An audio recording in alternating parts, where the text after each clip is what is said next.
Death Stranding 2 on the Beach is a busier, louder, and more emotionally resplendent take on this singular hiking sim, in some ways more radical than its divisive forebear, and in others, less radical. Let's explore why. Let's explore that like Norman Reedus hauling a load of Tupperware. We open with a scene of touching paternal intimacy. Sam Porter Bridges is sitting with a baby strapped to his chest at the top of a mountain in northern Mexico. The young child is Lou, the BB from the first Death Stranding, no longer attached to Sam in a creepy jar, but in a regular baby carrier. The pair's hands touch, one big, one small, in a deftly rendered display of physical contact. The baby giggles with delight as Sam runs, almost bounding down the length of the rocky gorge.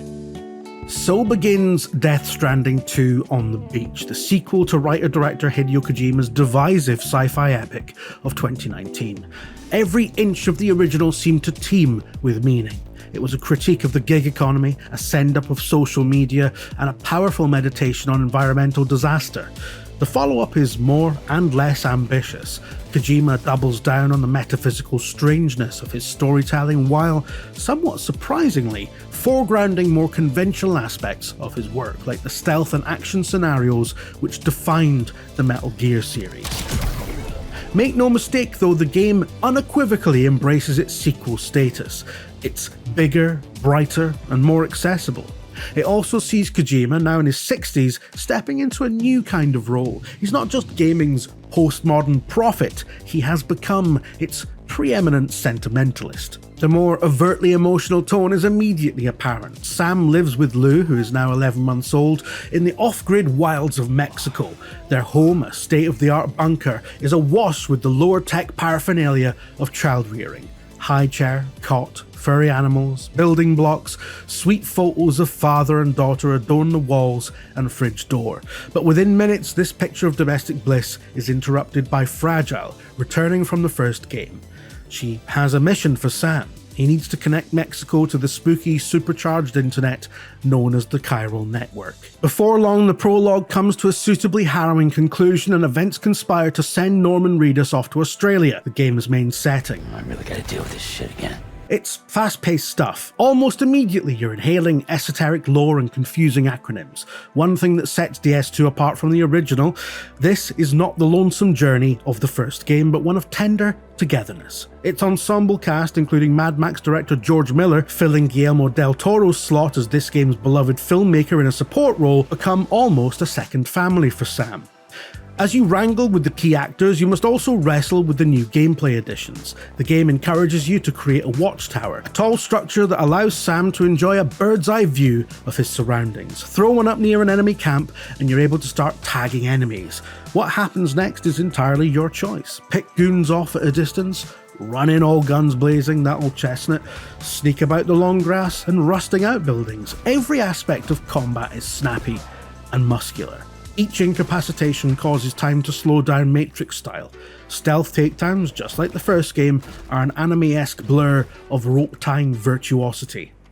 The greater emphasis on enemy encounters feels like a concession to players who might have felt, with some justification, that combat was an afterthought in the original. Not so in the sequel, which Kojima has compared to James Cameron's 1986 popcorn action movie, Aliens, which rather explains Silent Hills. Now there are even sword-wielding robo-samurai, and yet in seeking to give players more tools, more guns, more enemies, and fundamentally more ways to express themselves aggressively, something of Death Stranding's radically slow, radically non-violent design ethos has been lost. You can argue this both ways. Has Kojima diluted or expanded his vision in a bid to satisfy those who bounced off the uncompromising mechanics of the first game? The question looms throughout, certainly with the greater emphasis on driving. More so than in the first game, you will speed across the continent, eating up kilometers of dusty outback on a cutting-edge three-wheeled motorcycle or a bruising pickup truck. Still, for all the ways Death Stranding is snappier, more amenable, and as a result less daring from a design perspective, it is still beautifully odd by AAA standards. Consider the stark and rugged majesty of Australia, which feels no less primordial than the moss-covered United States of the original. In many ways, it is an even better setting to explore the space-time havoc wrought by the titular Death Stranding, the cataclysmic event that opened a portal between the realms of living and the dead. The sense of temporal drift embodied in these images of ghosts, geology, and avant-garde tech is wonderfully uncanny. The game feels as if it stretches into both the prehistoric past and the sci-fi future, all while remaining undeniably in the present as Sam gasps for breath, desperately trying to go unnoticed. The landscape offers more than visual splendor and aching poetry, it affects how you play. The game unleashes mountain dislodging earthquakes, flash floods, bushfires, and vision-obscuring sandstorms. You will be called on to dodge massive boulders. Amid this maelstrom of environmental upheaval and extreme weather, Death Stranding 2 is capable, perhaps a little less frequently than the original, of delivering quieter moments whose strangeness causes the brain to jolt. Encountering some normal living wildlife in the bleak purgatory of Death Stranding's world can feel especially eerie. These encounters are rare by design. Emptiness is the point after all. We should lament the bleeding of nature that has taken place. That said, Death Stranding 2 isn't just a game of sadness and wonder. Kojima's slapstick humour frequently surfaces in cheerily emergent fashion. The precarious physics of transporting teetering stacks of luggage across rocky terrain is still full of hilarious mishaps, as you'd expect. Connection, of course, was the first game's great theme. Second time around, Kojima complicates the idea without greatly altering how you actually connect with other players. You're still sharing infrastructure and spamming the environment with jingly holographic emojis. It's no longer a government agency handling the assembly of the internet, but a private organisation. Sam initially eyes them with suspicion. Is the expansion of the chiral network in Australia just a means of expanding the organisation's influence? Is the chiral network a front for digital and, by extension, actual colonialism? Kojima toys with these questions before ultimately subsuming them within a story that smartly centres on the game's emotional core, Sam grappling with loss. His way of coping? Work. The porter gets busy, putting one foot in front of the other to make deliveries.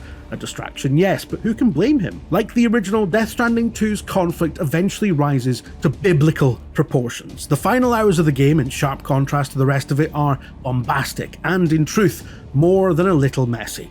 Maybe unsurprisingly, the most satisfying narrative payoffs don't involve the fate of the world, but Sam himself. If there was a defining set of images from the first Death Stranding, aside from babies in jars, it was the straining, bulging, sinewy body of Norman Reedus. We clapped eyes on it during each shower, every time he heaved to lift his pack and with every leaden step forward he took. These images abound in the sequel, but they've been usurped by another set of bodily images, that of human contact.